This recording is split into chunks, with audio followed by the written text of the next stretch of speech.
सुबह सुबह तड़के अचानक से शोर की आवाज़ सुनकर मेरी आंख खुल गई। मैंने अपने कमरे की खिड़की से झांक कर देखा तो हवेली के बाहर ढेर सारी भीड़ इकट्ठा थी, जिसे देखकर मैं समझ गई कि ज़रूर गांव में फिर से कोई बड़ा बवाल हुआ है। मैंने तुरंत ही खुद की हालत को ठीक किया और सर पर पल्ला लेते हुए मैं नीचे उतरी। बाहर आकर देखा तो मेरे ससुर जी भी बाहर निकल आए थे। एक आदमी बहुत बुरी तरह से सर पीट पीट कर रो रहा था और तभी मेरी नज़र नीचे सीढ़ियों पर लेटी हुई एक लड़की पर पड़ी। वो आदमी मेरे ससुर, जो कि इस गांव के सरपंच थे, उनसे कहने लगा कि देखिए ठाकुर साहब, ये क्या हो गया। मेरी बेटी ने अपनी जान ले ली और मेरी बेटी भी पेट से थी। ये सब देखकर मेरे ससुर जी की आंखें भी नम हो गईं। फिर उन्होंने जैसे तैसे उस आदमी को सांत्वना दी। हर कोई इसी उलझन में था कि भला ये सब कैसे हो गया। शाम तक लड़की का अंतिम संस्कार कर दिया गया। शाम को जब ससुर जी घर वापस लौट कर आए तो वो बहुत परेशान थे। हम सब हॉल में एक जगह पर बैठे हुए थे और इसी सुबह वाले मुद्दे को लेकर बातचीत हो रही थी। मेरे ससुर कहने लगे कि ना जाने हमारे गांव को किसकी नज़र लग गई है। पिछले काफ़ी महीनों से लगातार एक के बाद एक इस तरह से लड़कियां अपनी जान ले रही हैं और लगभग हर लड़की ही पेट से होती है और इसीलिए बदनामी से बचने के लिए वो खुद को ख़त्म कर रही हैं। हो ना हो, इस सब के पीछे ज़रूर कोई है, कोई ऐसा जिसके अंदर बिल्कुल भी इंसानियत नहीं बची है। मैंने अपने ससुर से कहा कि फिर तो वो इसी गांव का होना चाहिए, क्योंकि गांव के बाहर का कोई भी इंसान इस तरह की हरकत नहीं कर पाएगा। और तो और गांव की लड़की भला किसी दूसरे गांव वाले से मिलने भी नहीं जा सकती।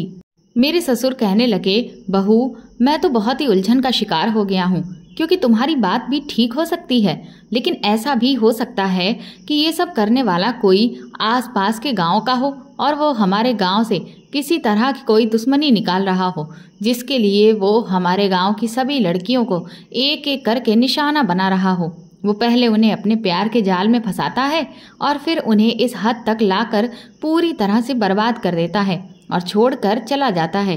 तब जाकर वो लड़कियां इस कदर मजबूर हो जाती हैं कि अपनी इज्जत की खातिर इतना भयंकर कदम उठा लेती हैं। तभी मेरा देवर राजीव कहने लगा कि पापा, लेकिन भाभी की बात भी ठीक हो सकती है, क्योंकि गांव के बाहर का अगर कोई भी इंसान गांव में आता है तो कभी ना कभी तो ऐसा होता ही है कि गांव का कोई व्यक्ति उसे देख लेता। मेरे ससुर जी बोले कि बात तो तुम्हारी ठीक है बेटा, लेकिन ऐसा नहीं है कि हमारे गांव में दूसरे गांव के लोग नहीं आते हैं।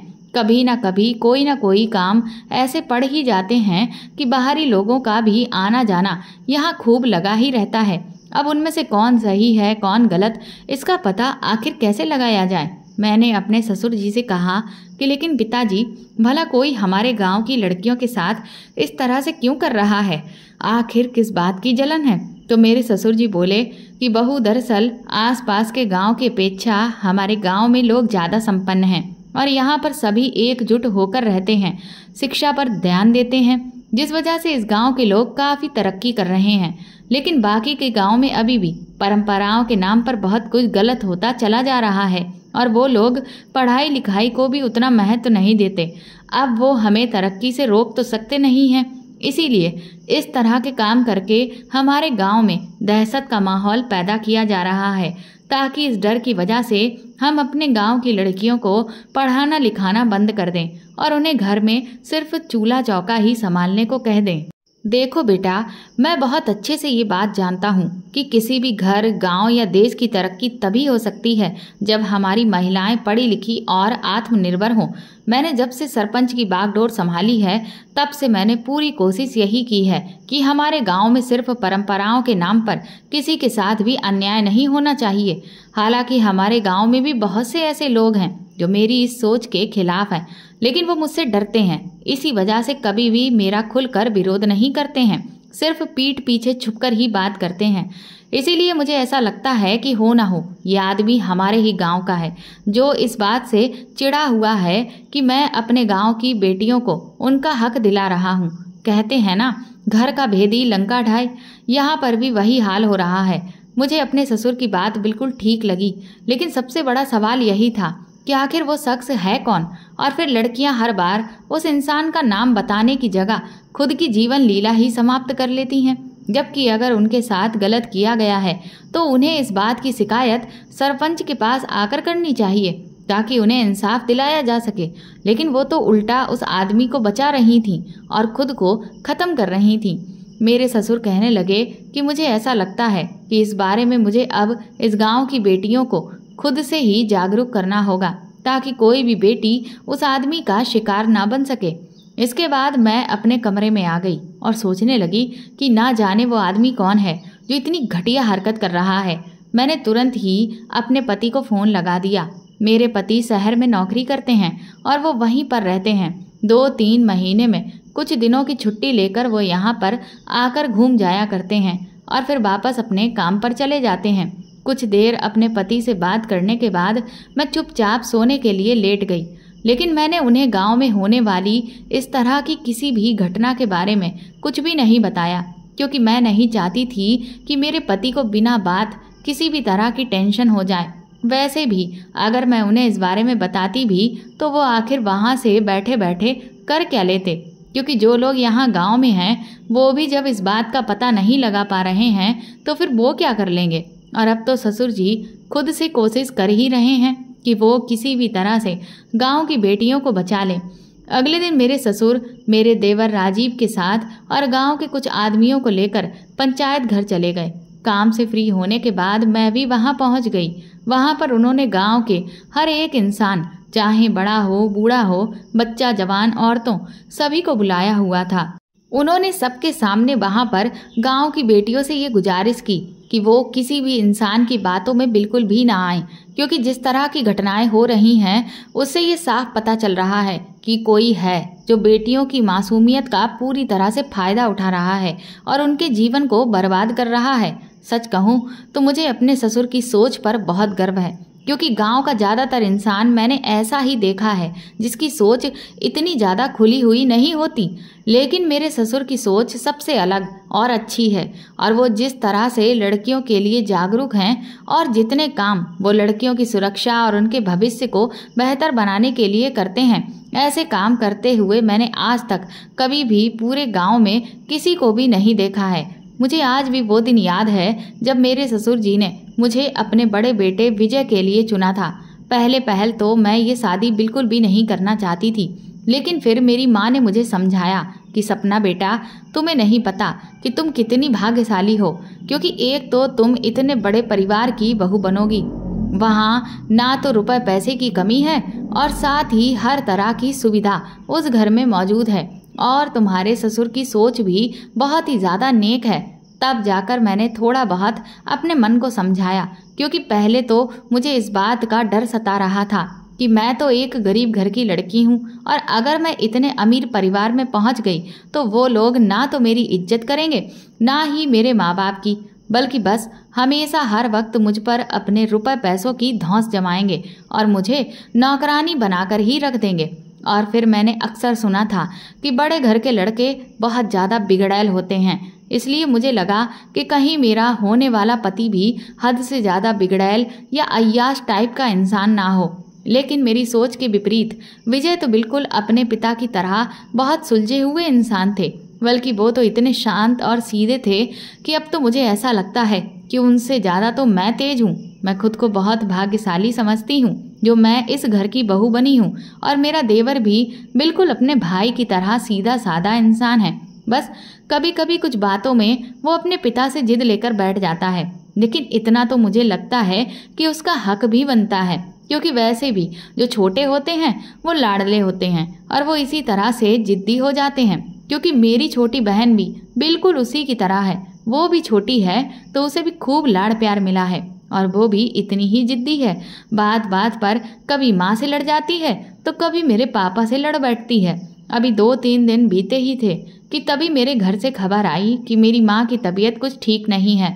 ये सुनते ही मेरे ससुर जी ने मुझसे कहा कि मैं अपने घर चली जाऊं और जब तक माँ की तबीयत ठीक नहीं हो जाती तब तक मैं वहीं पर ही रहूं। मैंने तुरंत ही अपना सारा सामान पैक करके अपने घर पहुंच गई थी। मेरे घर पहुंचते ही माँ की तबीयत में थोड़ा थोड़ा सुधार होने लगा। मुझे भी अपने मायके पहुंचकर बहुत अच्छा लग रहा था। इसके बाद शाम को मैं अपनी सबसे अच्छी सहेली संगीता से मिलने के लिए चली गई। उसके साथ काफ़ी महीनों के बाद मैंने ढेर सारी बातें की थी, लेकिन मुझे ना जाने क्यों उसकी तबीयत कुछ ठीक नहीं लग रही थी। मैंने उससे पूछा भी कि तुम्हारी तबीयत क्यों खराब है, पर वो मुझसे कहने लगी कि ऐसा कुछ नहीं है, मैं तो बिल्कुल ठीक हूँ। वो मुझे कुछ परेशान भी नज़र आ रही थी, पर मुझे लगा कि हो सकता है उसके घर में कोई बात हुई हो, क्योंकि उसके पापा बहुत ज़्यादा शराब पीते हैं और अक्सर वो शराब पीकर खूब ज़्यादा लड़ाई करते हैं और मारपीट भी करते हैं, जिस वजह से अक्सर घर में टेंशन बनी रहती है। और फिर कोई भी रोज़ रोज़ उन्हीं बातों को लेकर आखिर कब तक दूसरों से शिकायत करता रहे, इसलिए मैंने इन सब बातों पर बहुत ज़्यादा ध्यान नहीं दिया। मेरी छोटी बहन पायल मेरे घर लौटने से बहुत खुश थी। वो कहने लगी, दीदी आप कितने महीनों बाद घर आई हो, क्यों ना हम लोग कहीं घूमने चलते हैं। मैंने सोचा बहुत दिन से मैं फिल्म देखने नहीं गई हूँ, इसलिए अगली शाम ही हमने फिल्म देखने का प्लान बनाया और अगले दिन हम पिक्चर देखने चले गए। हालांकि मैंने अपनी दोस्त संगीता से भी कहा था, लेकिन उसने कहा कि उसे कुछ ज़रूरी काम है, इसलिए वो हमारे साथ नहीं जा सकती। फिल्म देखने के बाद हम लोग जब वापस गांव लौट रहे थे तो काफ़ी अंधेरा हो गया था, और तभी मैंने गाड़ी से लौटते हुए रास्ते में एक जगह पर संगीता को किसी से बातचीत करते हुए देखा। अंधेरा काफ़ी होने की वजह से मुझे उस व्यक्ति का चेहरा ठीक से नज़र नहीं आया, लेकिन संगीता को मैंने दूर से देखते ही पहचान लिया था, और वो जिस तरह से बात कर रही थी उससे साफ समझ आ रहा था कि वो बहुत ज़्यादा परेशान है, क्योंकि वो किसी के सामने हाथ जोड़ रही थी और बहुत बुरी तरह से रो भी रही थी। ये देखकर मैं घबरा गई। मैंने पायल से तो इस बारे में कुछ भी नहीं कहा, लेकिन सोचा कि कल ही मैं जाकर संगीता से इस बारे में बात करूंगी। लेकिन मुझे क्या पता था कि संगीता से बात करने का मौका मुझे अब दोबारा कभी नहीं मिलने वाला। अगली सुबह जब सूरज की पहली किरण उगी तो वो मेरे लिए बहुत बुरा संदेश लेकर आई थी। सुबह उठते ही चारों तरफ कोहराम मचा हुआ था। मैंने जब माँ से पूछा तो उन्होंने मुझे बताया कि संगीता ने अपनी जीवन लीला समाप्त कर ली है। ये सुनते ही मैं तो खड़े से ही बेहोश होकर गिर गई। काफ़ी देर के बाद जब मुझे होश आया तो रो रो कर मेरा बहुत बुरा हाल था, और फिर जब हकीकत मुझ पर खुली तो मेरे पैरों तले से ज़मीन निकल गई, क्योंकि संगीता भी उसी आदमी का शिकार बन गई थी जिसका अब तक गांव की ढेर सारी लड़कियां शिकार बनती आई हैं। क्योंकि संगीता भी पेट से थी। ना जाने कौन वो आदमी है जो एक के बाद एक लड़कियों की इस तरह से जिंदगियां खराब कर रहा है। मुझे अपनी सहेली को खो देने का बहुत ज़्यादा गम था। मैं हर हाल में उस आदमी को सज़ा देना चाहती थी, लेकिन आखिर मैं कर भी क्या सकती थी। मैंने सोचा कि जब मैं वापस अपने ससुराल लौटूंगी तो अपने ससुर जी से कहूँगी कि वो इस बार पुलिस को इस बारे में खबर करें, क्योंकि मुझे कुछ भी करके अपनी सहेली की मौत का बदला उस आदमी से हर हाल में लेना ही था। पर इधर एक नया बखेड़ा मेरे घर में खड़ा हो गया था। मेरे पापा मेरी बहन को लेकर बहुत परेशान थे। वो मुझसे कहने लगे कि जब गांव में बाकी लड़कियों के साथ इस तरह की चीज़ें हो रही हैं तो अब मुझे पायल के लिए बहुत डर लग रहा है, क्योंकि कहीं ऐसा ना हो कि जैसे एक एक करके गांव की बाकी की लड़कियां शिकार बन रही हैं, कहीं हमारी पायल भी इस सब का शिकार ना बन जाए। पापा की ये बात सुनकर मैं भी बहुत बुरी तरह से दंग रह गई थी, क्योंकि इस सब में मैंने इस ओर तो ध्यान ही नहीं दिया कि मेरी बहन भी तो जवान है और उसके साथ भी तो ऐसा कुछ हो सकता है। पापा कहने लगे कि देखो सपना बेटा, इससे पहले कि तुम्हारी बहन के साथ भी कुछ ऐसा वैसा हो जाए, बेहतर यही होगा कि मैं अब उसके हाथ पीले कर दूं और उसे उसके ससुराल विदा कर दूं। लेकिन इतनी जल्दी हमें कोई भी रिश्ता नहीं मिलने वाला और मुझे अब जरा सा भी सब्र नहीं हो रहा है। मैंने पापा से कहा कि आपकी बात बिल्कुल ठीक है, लेकिन भला इसमें मैं क्या कर सकती हूँ। तो माँ मुझसे बोली कि तुम ही तो सब कुछ कर सकती हो, क्योंकि अब तुम ही हमारी एक आखिरी उम्मीद हो। मैं उनकी ये बात सुनकर हैरत से उन्हें देखने लगी। मुझे समझ नहीं आ रहा था कि भला मैं उनकी उम्मीद कैसे हूँ। तो पापा मुझसे कहने लगे कि हम चाहते हैं कि तुम अपने ससुर से अपने देवर राजीव के लिए पायल की बात करो। उनके मुंह से ये बात सुनकर मैं तो दंग रह गई थी। पापा कहने लगे कि देखो बेटा, इससे बेहतर रिश्ता हमें पायल के लिए और कोई भी नहीं मिल सकता, क्योंकि पायल की शादी भी हम एक बहुत अच्छे घर में ही करना चाहते हैं, जैसे कि तुम्हारी की है। तुम खुद को ही देख लो, क्या तुम्हें अपने ससुराल में किसी भी तरह की कोई समस्या है? नहीं है ना? तो फिर पायल की भी शादी अगर तुम्हारे देवर से हो जाती है तो उसका भी जीवन सुधर जाएगा। तुम्हारा देवर भी तुम्हारे पति की तरह बहुत सुलझा हुआ इंसान है, तो इससे बेहतर आखिर और कौन हो सकता है। मैंने सोचा कि ये बात तो कभी मेरे दिमाग में आई ही नहीं। पापा कहने लगे कि तुम क्या सोच रही हो? मैंने कहा कि वो बात तो आपकी ठीक है, लेकिन अब इस बात का फैसला तो मेरे ससुर जी और राजीव ही कर सकते हैं, क्योंकि ये जरूरी नहीं है कि वो भी पायल को अपने घर की बहू बनाने के लिए तैयार हो जाएं। इस पर मेरे पापा कहने लगे कि वो तो हमें भी पता है बेटा, लेकिन कम से कम एक बार तुम इस बारे में उनसे बात करके तो देखो, शायद जो हम चाहते हैं वही हो जाए। मुझे भी अपने पापा की बात ठीक लगी और मैं भी ये सोचकर अंदर ही अंदर खुश हो रही थी कि अगर मेरी बहन मेरी देवरानी बन जाती है तो इससे बेहतर तो और कुछ भी नहीं हो सकता, क्योंकि इस तरह से मेरी बहन हमेशा मेरे ही साथ रहेगी और मेरे जीवन की खुशियाँ और भी दुगनी हो जाएंगी। अगले ही दिन जब मैं घर लौटी तो मैंने जैसे तैसे हिम्मत जुटाकर अपने ससुर से इस बारे में बात की। हालांकि मुझे ये सब कहते हुए डर तो बहुत लग रहा था, लेकिन फिर भी अपनी बहन की खातिर मैंने अपने डर को एक तरफ रखते हुए पूरी बात एक सांस में ही कह डाली।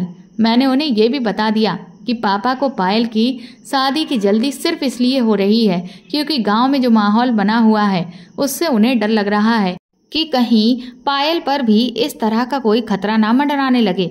मेरी इस बात को सुनने के बाद मेरे ससुर ने मुझे कोई भी जवाब नहीं दिया और वो चुपचाप वापस अपने कमरे में चले गए। ये देखकर मेरे तो पसीने ही छूट गए कि ना जाने मेरे ससुर को मेरी बात का बुरा लगा है या फिर अच्छा लगा है। मुझे कुछ भी समझ नहीं आया। अब मुझे डर लगने लगा कि कहीं मैंने उनसे ये बात कहकर कोई गलती तो नहीं कर दी। शाम को मैंने विजय को फ़ोन करके सब कुछ बता दिया तो वो मुझसे कहने लगे कि तुम परेशान मत हो सपना, तुमने कोई गलत बात नहीं की है, तुम कोई दबाव तो नहीं बना रही हो, बस जो प्रस्ताव था वो तुमने उनके सामने रखा है। बाकी पिताजी की अपनी मर्जी है कि वो इस प्रस्ताव को स्वीकार करते भी हैं या नहीं, और बाकी की बात राजीव पर निर्भर करती है, क्योंकि उसकी इच्छा भी मायने रखती है कि वो पायल से शादी करना चाहता है या नहीं। हालांकि मुझे विजय ने काफ़ी तसल्ली देने की कोशिश की थी, लेकिन फिर भी उस पूरी रात मैं डर के मारे बहुत परेशान रही कि कहीं ऐसा ना हो कि मेरे ससुर मुझसे नाराज़ हो जाएं। अगले दिन पिताजी ने मुझे एक नौकरानी से कहकर बुलवाया।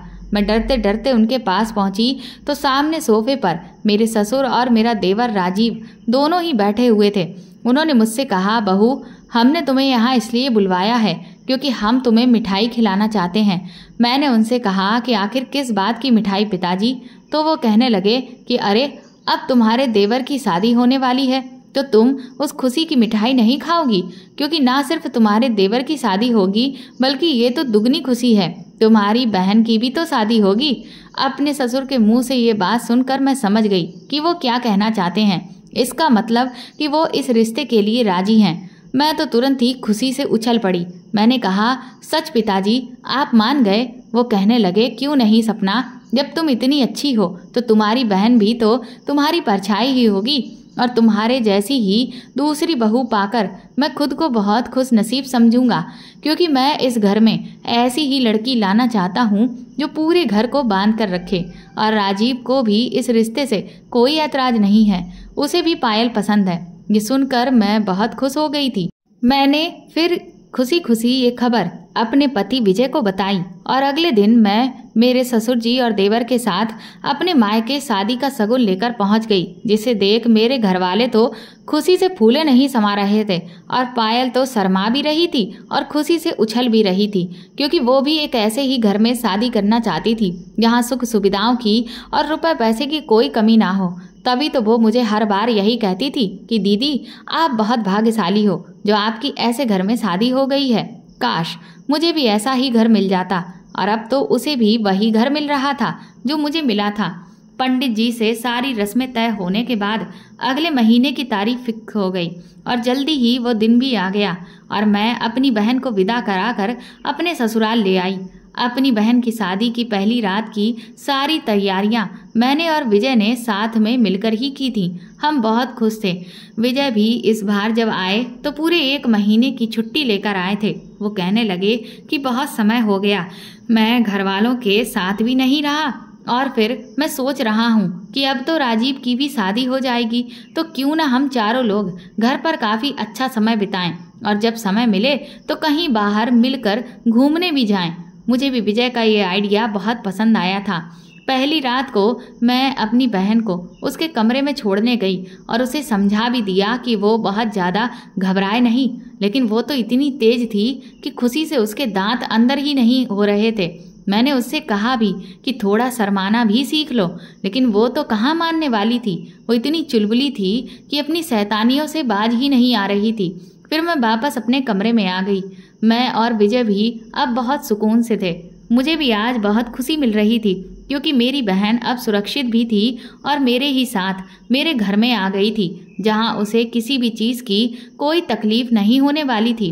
धीरे धीरे दिन यूं ही बीतने लगे। इधर मेरे ससुर की कुछ पुश्तैनी जमीनों को लेकर कानूनी प्रक्रियाएं चल रही थीं, जिनमें कुछ तेजी आ गई, जिसको लेकर अक्सर मेरे पति और ससुर जी को घर से बाहर ही रहना पड़ रहा था और वो उनमें बहुत ज़्यादा बिजी हो गए थे, जिस वजह से हम चारों साथ में मिलकर कहीं भी घूमने फिरने नहीं जा पाए। इस बीच मैंने नोटिस किया कि मेरी बहन मुझे कुछ उदास सी लग रही है। उसके चेहरे पर हमेशा वैसे एक रौनक रहती थी और वो हर वक्त हंसती खिलखिलाती रहती थी, लेकिन शादी के कुछ ही दिन के बाद उसके चेहरे से वो चमक गायब हो गई थी और वो हर वक्त चुपचाप सी रहती थी। मैंने जब उससे इस बारे में पूछा तो उसने कहा कि उसकी तबीयत कुछ ठीक नहीं रहती है, लेकिन राजीव ने उसे डॉक्टर को दिखाया है और डॉक्टर ने ये कहा है कि कुछ दिन आराम करे और ठीक से दवा खाए तो उसके बाद वो बिल्कुल ठीक हो जाएगी। लेकिन ना जाने क्यों मुझे ऐसा लग रहा था कि बात कुछ और ही है, क्योंकि मैं भी अपनी बहन को बहुत अच्छे से समझती थी और उसके चेहरे को पढ़कर मैं अक्सर ये अंदाज़ा लगा लेती थी कि वो सच बोल रही है या झूठ, और इस बार मुझे यही लग रहा था कि वो मुझसे कुछ छुपा रही है। इसलिए मैंने उस पर नज़र रखना शुरू किया, जिसमें मैंने ये पाया कि वो राजीव से हर वक्त डरी सहमी सी रहती थी। अगर राजीव उसका नाम भी पुकार ले तो वो बुरी तरह से चौंक जाती थी और उसकी आंखों में आंसू आ जाते थे। भला उसकी शादी तो राजीव से हंसी खुशी हुई है, फिर वो उससे इतना ज़्यादा डर क्यों रही थी? मुझे कुछ अजीब लग रहा था। एक रात जब मैं गार्डन से टहलकर वापस अपने कमरे में जा रही थी, तभी मुझे अपनी बहन के कमरे से कुछ अजीब सी आवाज़ें सुनाई दी। ये सुनकर मुझसे रहा नहीं गया और जब मैं दरवाजे से कान लगाकर अंदर की बातें सुनने लगी तो मेरे तो होश उड़ गए। राजीव मेरी बहन को बुरी तरह से धमका रहा था। वो कह रहा था कि अगर तुमने किसी के भी सामने अपना मुंह खोला तो तुम्हारा भी वही हाल होगा जो बाकी सबका हुआ है। इस बात पर मेरी बहन बुरी तरह से गिड़गिड़ाते हुए उससे कहने लगी, प्लीज़ राजीव, मेरे साथ ऐसा कुछ भी मत करना, मैं सच में किसी से कुछ भी नहीं कहूँगी। इतना सुनने के बाद मैं वापस कमरे में आ गई, लेकिन अब मैं बहुत परेशान थी कि आखिर राजीव मेरी बहन से इस तरह से बात क्यों कर रहा था और वो उसे किस बात को छुपाने के लिए कह रहा था, और उसकी इस बात का क्या मतलब था कि वो उसका वही हश्र करेगा जो बाकी सबका हुआ है। ये सब कुछ तो मेरे लिए बहुत ही ज़्यादा उलझता जा रहा था। मैंने सोच लिया कि जब विजय वापस लौट कर आएंगे तो मैं उनसे इस बारे में बात करूंगी, लेकिन जब विजय वापस लौटे तो एक तो बहुत रात हो चुकी थी, दूसरा वो बहुत ज़्यादा परेशान थे, जिस वजह से मैंने सोचा कि अभी मुझे इस बारे में उनसे कुछ भी नहीं कहना चाहिए, क्योंकि वो वैसे ही काफ़ी परेशान हैं। मैंने सोचा कि मैं इस बारे में अपनी बहन से फिर से बात करूंगी, लेकिन अगले दिन भी मैंने जब उससे बात करने की कोशिश की तो उसने मेरी किसी भी बात का जवाब नहीं दिया। अब तो मुझे बहुत गुस्सा आ रहा था कि आखिर मैं इस राज के बारे में जानूं तो आखिर कैसे। शाम को जब मेरी बहन मेरे लिए चाय बनाकर लेकर आई तो मैं उसके हाथ को देखकर दंग रह गई। उसके हाथ पर जले का निशान था। मैंने जब उससे पूछा कि ये निशान कैसा है, तुम कैसे जल गई, तो वो बुरी तरह से हड़बड़ा गई और अपने हाथ को साड़ी के पल्लू से छुपाने लगी। मैंने उससे कहा, मुझे सच सच बताओ पायल, आखिर तुम्हारे और राजीव के बीच में चल क्या रहा है, तुम्हें मेरी कसम है। तो वो रोते हुए कहने लगी कि दरअसल राजीव ने मुझे ये सिगरेट से जलाया है। ये सुनकर मेरा खून खौल उठा। मैंने कहा कि राजीव की इतनी हिम्मत कि उसने तुम्हारे साथ ऐसा सुलूक किया, लेकिन आखिर क्यों? मैं उसे छोड़ूंगी नहीं। मैं अभी पिताजी से उसकी शिकायत करती हूँ। मैं जैसे ही आगे बढ़ी तो मेरी बहन ने मुझे रोक लिया। वो कहने लगी, दीदी प्लीज़ ऐसा कुछ भी मत करना, मेरी गृहस्थी अभी ठीक से बस भी नहीं पाई है और आप क्यों उसे उजाड़ने में लगी हुई हैं। मैंने कहा कि तुम ये क्या कह रही हो, मैं तो तुम्हारी मदद कर रही हूँ। तो वो मुझसे बिगड़ते हुए कहने लगी कि मुझे आपकी मदद नहीं चाहिए, मैं अपनी चीज़ें खुद से हैंडल करना चाहती हूँ। ये हम पति पत्नी के बीच की बात है। मैंने कहा पायल, तुम कब से ऐसी हो गई हो जो किसी के जुल्मों को बर्दाश्त करो, और फिर आखिर ऐसी क्या वजह है कि राजीव तुम्हारे साथ इतना बुरा सलूक कर रहा है। मैं तो सपने में भी इस बारे में नहीं सोच सकती थी कि वो तुम्हारे साथ ऐसा कुछ करेगा। आखिर बात क्या है? तो पायल कहने लगी कि बात जो भी हो, पर वो हमारा निजी मामला है। और मैंने कहा ना कि बस वो बुरे नहीं हैं, उन्हें थोड़ा गुस्सा आ जाता है।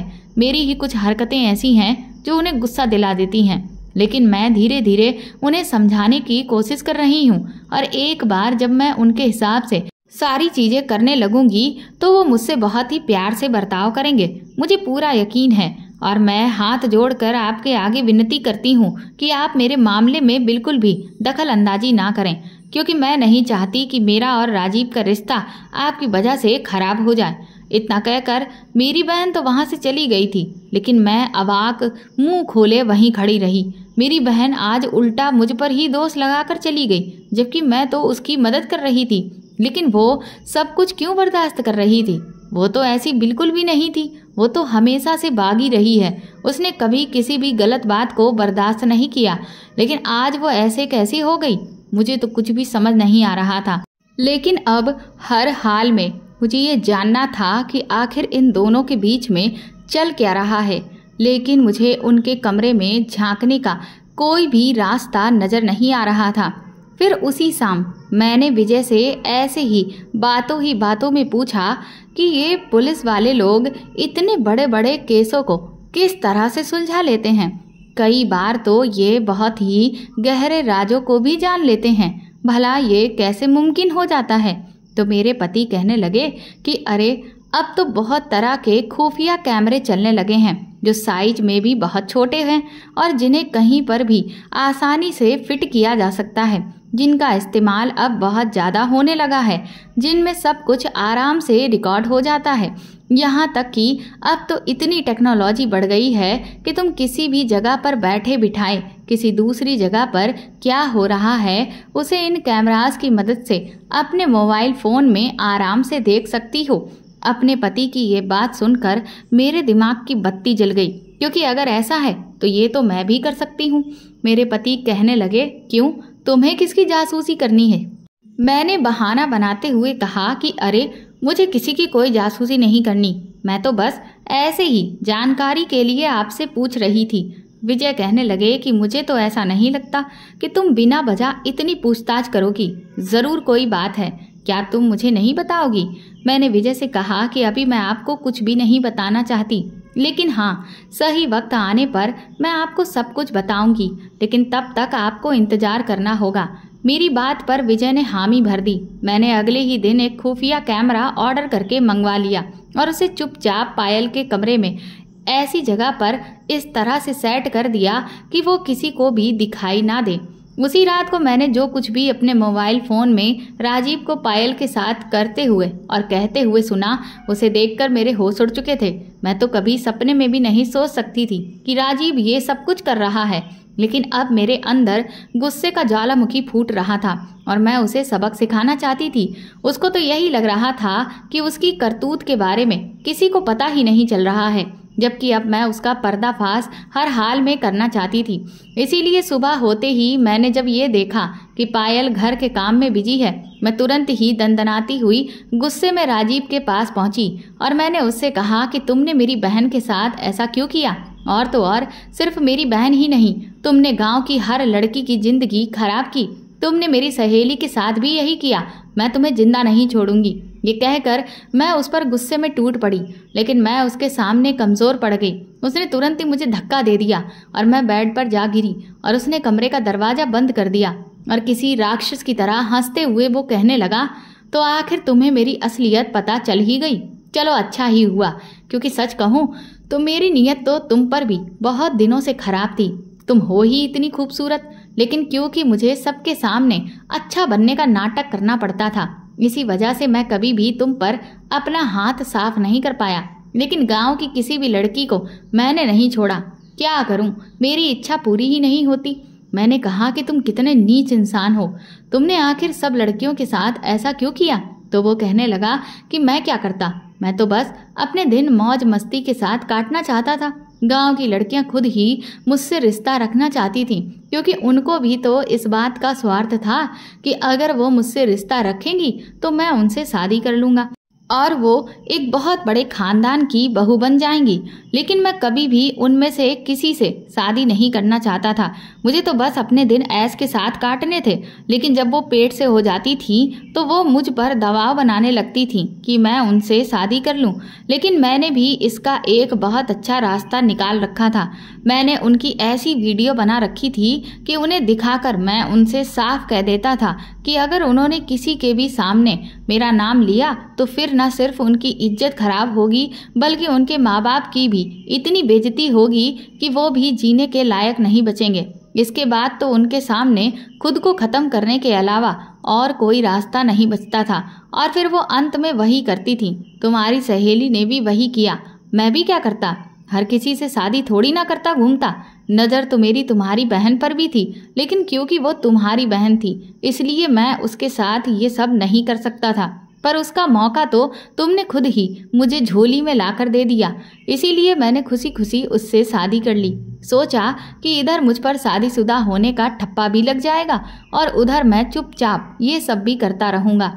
लेकिन तुम्हारी बहन को मेरी सच्चाई पता चल गई, इसलिए फिर मैंने उसके साथ भी वही तरीका अपनाया जो सबके साथ अपनाया था। तब जाकर कहीं उसने अपना मुंह बंद किया, वरना वो तो मुझ पर शेरनी के जैसे टूट पड़ी थी। पर मुझे भी बहुत अच्छे से पता है कि उसके जैसी जंगली लड़कियों को कैसे अपने काबू में रखना है। अब देखो, मजाल है कि उसकी आवाज़ मेरे सामने निकल जाए।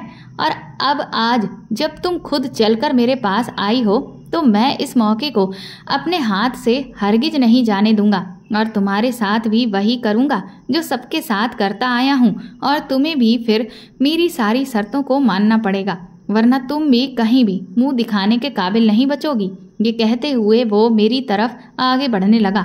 मैं बेड पर पीछे हटती जा रही थी और उससे कह रही थी कि राजीव, खबरदार, अगर तुम आगे बढ़े तुम्हारा बहुत बुरा हाल होगा। लेकिन उसे तो किसी बात का डर ही नहीं था। मेरी तो घबराहट के मारे पसीने छूटने लगे थे और तुरंत ही वो बेड के ऊपर कूद गया। मैंने जैसे ही चिल्लाने की कोशिश की उसने मेरे मुंह पर कस के हाथ रख दिया। मैं खूब जोर से चिल्लाने की कोशिश कर रही थी लेकिन पूरी तरह से नाकाम हो रही थी, क्योंकि उसके आगे मैं कमज़ोर पड़ चुकी थी। और फिर तभी जैसे ही वो अपने मंसूबों को पूरा करने के लिए आगे बढ़ा, तभी अचानक से कमरे का दरवाज़ा टूटा।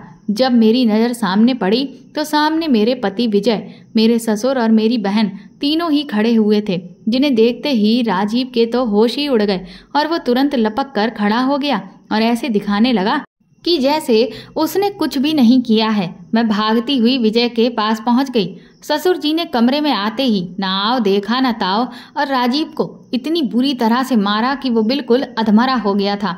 इसके बाद उन्होंने पुलिस को बुलाकर राजीव को पकड़वा दिया और उसे जेल भेज दिया। मेरे ससुर ने मुझसे और पायल से माफ़ी मांगी कि उनके बेटे की वजह से हम दोनों बहनों के साथ इतना बुरा हुआ। मैंने उनसे कहा कि आप इस सब की माफ़ी क्यों मांग रहे हैं, क्योंकि इसमें आपकी कोई गलती नहीं है। ये तो राजीव ही इतना अभागा निकला कि उसने इतने अच्छे पिता और इतने अच्छे परिवार की लाज नहीं रखी, वरना परवरिश तो दोनों बेटों की एक जैसी ही हुई थी। लेकिन एक बेटा कपूत निकल गया। पायल ने भी मुझसे अपने किए हुए बर्ताव की माफ़ी मांगी। वो कहने लगी, दीदी मैं मजबूर थी, क्योंकि अगर मैं आपके साथ इस तरह का व्यवहार नहीं करती तो आप फिर मुझसे मेरी तकलीफ़ हर हाल में जानने की पूरी कोशिश करती और मैं जानबूझकर आपको किसी भी मुसीबत में नहीं डालना चाहती थी। बस इसी वजह से मैंने जानकर आपके साथ इतना बुरा व्यवहार किया ताकि आप नाराज़ हो जाएं और खुद ही इस मामले से पीछे हट जाएं। हो सके तो अपनी छोटी बहन को माफ़ कर देना। मैंने उससे कहा कि मैं जानती हूँ पायल, तुम्हें माफ़ी मांगने की कोई ज़रूरत नहीं है। मैं भी बहुत अच्छे से समझ गई थी कि मेरी बहन ज़रूर किसी मजबूरी में है, इसीलिए वो मेरे साथ ऐसा कर रही है। मैंने विजय से कहा कि आपको ये कैसे पता चला कि राजीव मेरे साथ ऐसा कर रहा है तो विजय कहने लगे कि मैं किसी काम से कमरे में गया था और उसी वक्त मुझे अचानक से तुम्हारे मोबाइल फ़ोन से कुछ आवाज़ें सुनाई दी। ध्यान से सुना तो वो तुम्हारी और राजीव की आवाज़ें थीं। मैंने तुरंत ही तुम्हारा मोबाइल उठा लिया तो उसमें तुम दोनों की वीडियो दिख रही थी, जिसे देखकर मैं दंग रह गया और फिर मैंने उसमें राजीव के मुंह से पूरी सच्चाई सुन ली। तब तो मेरे होश ही उड़ गए। मैं तुरंत ही भागा पिताजी के पास पहुंचा और मेरे साथ साथ उन्होंने और पायल ने भी उस पूरी वीडियो को देखा। और जैसे ही मैंने ये देखा कि वो तुम्हारे साथ ऐसी हरकत कर रहा है तो हम तीनों ही तुरंत वहाँ से भागे और सही समय पर पहुँच गए, वरना ना जाने क्या हो जाता। मैंने विजय को गले से लगा लिया। मैंने कहा कि तुमने सही मौके पर आकर मेरी जिंदगी बर्बाद होने से बचा ली, वरना मैं तो कहीं भी मुंह दिखाने के काबिल ही नहीं रहती। विजय ने कहा कि लेकिन सपना, तुमने भी मुझ पर भरोसा नहीं किया। उस दिन जब मैंने तुमसे पूछा था तो तुमने मुझे पूरी बात नहीं बताई, बल्कि आगे कभी और बताने को टाल दिया। जबकि सोचो, अगर मैं तुम्हारे मोबाइल में इस वीडियो को ना देखता तो ना जाने तुम्हारे साथ क्या हो जाता। मैंने विजय से कहा कि हाँ, आप ठीक कह रहे हैं, मुझे आपको भी सब कुछ पहले ही बता देना चाहिए था, लेकिन मैं खुद पूरी सच्चाई जान लेना चाहती थी, तभी आपको बताना चाहती थी। लेकिन आप मुझे माफ़ कर दीजिए। विजय ने भी मुझे माफ़ कर दिया और गले से लगा लिया। पुलिस ने बाद में राजीव के पास जो मोबाइल फ़ोन था उसमें जितनी भी वीडियोस थीं उन सबको ख़त्म कर दिया और पुलिस ने बताया कि राजीव को एक अजीब सी दिमागी बीमारी है, जिस वजह से वो सारी लड़कियों के साथ इस तरह की हरकत कर रहा था। अब राजीव जेल में भी है और उसका दिमाग का इलाज भी हो रहा है। मेरे ससुर तो इस बात से इतना ज़्यादा शर्मिंदा हुए हैं कि उनका बेटा इतना नीच निकल गया कि उनकी आए दिन अब तबीयत खराब रहने लगी है। हालांकि मेरे पति ने उन्हें बहुत समझाया, लेकिन क्योंकि मेरे ससुर एक उसूलों वाले और नेक इंसान थे, इसलिए उनसे ये सदमा बर्दाश्त नहीं हो रहा था कि उनके गांव की वो लड़कियां जिनके जीवन को वो सुधारना चाहते थे, उनके जीवन को बर्बाद करने वाला और कोई नहीं बल्कि उनका ही अपना खून था। इधर मैंने अपनी बहन का तलाक भी राजीव से करवा दिया था और मेरे ससुर ने खुद अपने कंधों पर जिम्मेदारी लेते हुए मेरी बहन की शादी दोबारा एक बहुत ही अच्छे परिवार में करवा दी। अब मेरी बहन अपने दूसरे पति के साथ बहुत खुश है। 1 साल के बाद मैं भी एक प्यारे से बेटे की माँ बन गई हूँ। सब कुछ बहुत अच्छा है, लेकिन दुख सिर्फ इस बात का है कि अब मेरे ससुर इस दुनिया में नहीं हैं, क्योंकि अपने बेटे की करतूत का सदमा वो बहुत ज़्यादा दिनों तक झेल नहीं पाए और एक दिन हार्ट अटैक से उनकी मौत हो गई थी। पर आज भी मैं अपने ससुर को बहुत याद करती हूँ, क्योंकि उनके जैसा नेक इंसान मैंने आज तक कभी भी नहीं देखा। तो दोस्तों, आपको ये कहानी कैसी लगी हमें कमेंट करके ज़रूर बताएं और प्लीज़ इस कहानी को ज़्यादा से ज़्यादा शेयर और लाइक करके मेरे चैनल को सपोर्ट करें।